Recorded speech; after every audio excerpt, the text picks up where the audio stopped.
walking with it.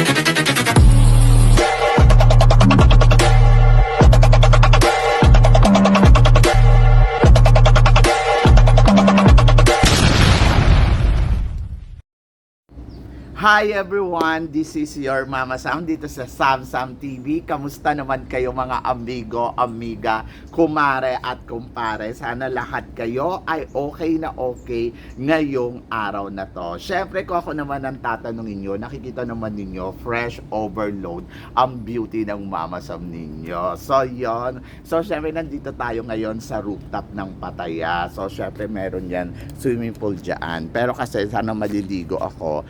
Kaya lang naisip ko, hindi naman nila binuksan yung jacuzzi, kaya sabi ko, ay ayoko na maligo. Kasi may swimming pool naman kami doon sa bahay, mas maganda pa.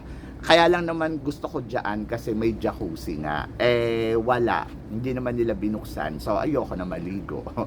Diba? Ayun lang naman yung purpose ko kasi para syempre massage. Kasi may jacuzzi yan malakas. Eh, kaya lang, wala pa tayo. So, ayoko maligo. So, yan. Kasi pwede naman ako maligo sa bahay. Kasi mas maganda pa yung swimming pool namin doon.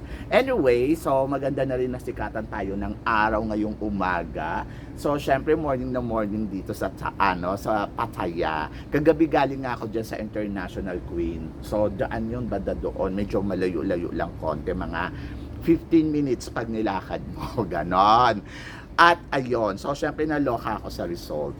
Maganda, bongga, pero kasi syempre tawag dito, medyo nakakawindang. Kasi syempre ang ina-expect ko, pwede tayo mag-sandwich win talaga kagabi.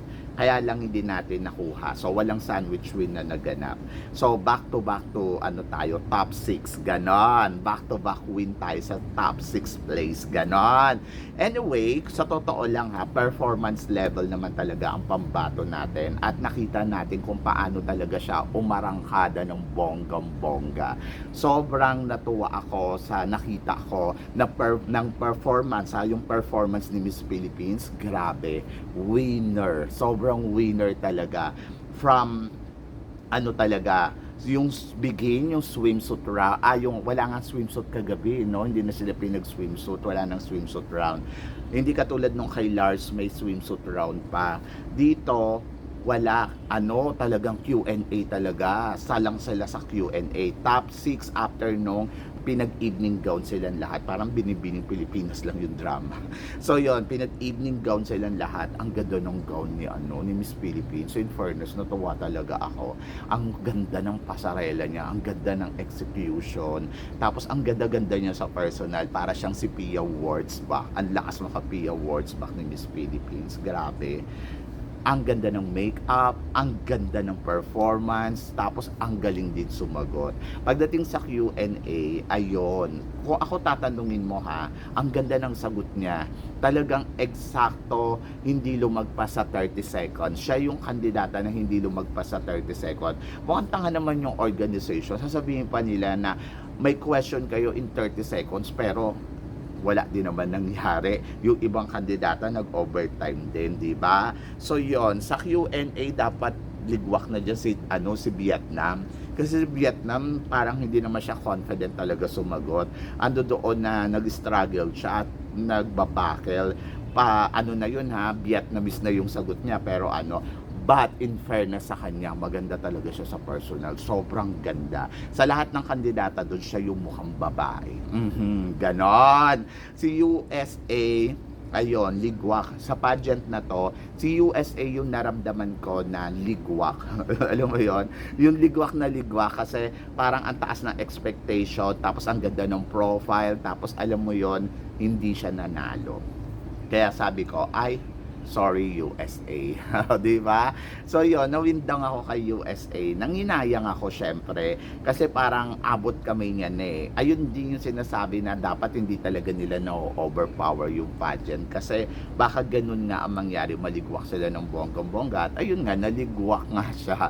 So hindi na siya nakaabot doon sa top sa top 3. Si Philippines naman, kung tutuusin, alam nyo, dapat top 3 siya. Sa totoo lang, dapat nasa top 3 si Philippines kasi ang ganda-ganda naman talaga ng pambato natin at ang bonggang init, grabe. So yon. So in fairness sa kanya, wala akong masabi sa performance niya, pulido, plakado, at talagang masasabi mo naman na ginawa niya talaga yung best niya. At wala kayong maipipinta sa ipinakita niyang performance. Sinong mas magaling, si Lars o si Sofia? Ako para sa akin, iba kasi yung laban ni Lars eh. Si Lars kasi palaban din talaga eh. Yung alam mo yun, small but terrible siya. At nakita naman natin yung performance ni Lars. Grabe yung atake, grabe yung execution niya. Talagang kumabog talaga, di ba? So, exciting din. And then si Sophia, ganun din. Si Sophia, babai-babaihan talaga na akala mo virgin. Ganon. But masasabi ko, performance level, ang lakas maka-elegante. Yung alam mo yun, yung ramdam mo na nice person siya, ramdam mo na malakas, magaling, ganon. Kaya lang, hindi talaga niya destiny lang yung makoronahan dito. Kaya siguro, hindi na rin siya nakaabot dun sa top 3. In fairness, wala akong masabi Q&A, panalo, performance, winner, beauty, talagang pang Miss International Queen. Kaya lang siguro yung organization, they are looking another country. So, kasi parang feeling ko, by continent kasi. So, parang feeling ko gusto nila dito naman mapunta yung corona at naghahanap sila ng kandidata na para doon. So, yon. Kaya masasabi ko din na okay din naman yung nanalo si Peru. Panalo din naman. Ang gagaling nila, sobrang na-amaze ako. Yung, alam mo yun, sa Q&A, yung grabe yung pananaw nila sa mga opinion. Hindi ko alam kung totoo ba to, scripted ba to. Talagang meron silang thought sa bawat tanong. In fairness naman sa kanila, hindi lang sila maganda, hindi lang sila basta na kandidata, mayroong ibinubuga yung galing. Si ano naman, si Malaysia, ayon. Go back to the Malaysia na-imbiyer na siya. Pangit yung experience niya kasi hindi siya naging masaya para sa iba. Charot. So, yon. Tapos, tawan-tawa ako kay China. Parang feeling ko ang bait-bait ni China. So, yon. Tuwan-tuwa ako sa character niya. Siyempre, happy din ako kay Japan dahil nakapasok siya sa top 12 si Japan. Saka gusto ko din si Mexico talaga. Alam nyo, pag nakita nyo personal si Mexico, babaihan din. Tapos, sobrang panalo din talaga yung eksena. Yung host na lalaki, sobrang guwapo. Lalo na yun, nilapitan ko siya sa personal. My gosh, grabe. Ang yummy-yummy niya. Ang tangkad-tangkad pa. Naloka talaga ako sa kanya. Hindi ko talaga pinalagpas na mag-picture kaming dalawa. Kasi, syempre, alam na ninyo. So, yan. Yummy kasi siya. Sobrang ang ganda na smile. Diyos ko, panalo yung lalaki. Yung actor daw yun eh. Oo. Tapos yon, yung host nila panalo din ha. Ang galing. Tapos, yung drama ngayon, parang mas konti lang yung yung drama mas konti lang yung drama saka yung eksena. Tapos yung reigning queen, parang hindi ko naman nakita na ganun kakabog at hindi ko naman nakita na bongga siya sa kanyang farewell walk.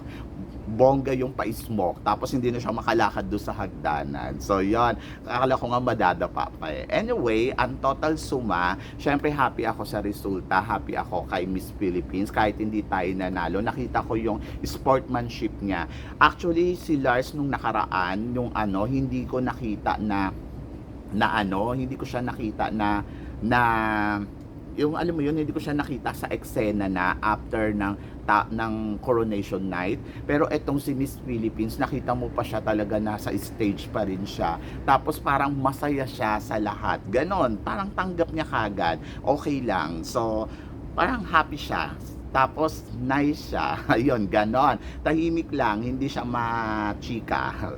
Ganon lang yung drama niya. But total suma, yung nanalo naman, deserve din naman. Si Miss Peru, deserve din naman talaga. Maganda siya sa personal. Hindi lang ganong kakabog katulad ni Vietnam. Si Vietnam, medyo parang may pa siya, yung parang hindi siya happy doon sa second runner-up. Talaga nag-expect din siya ng more. Ganon.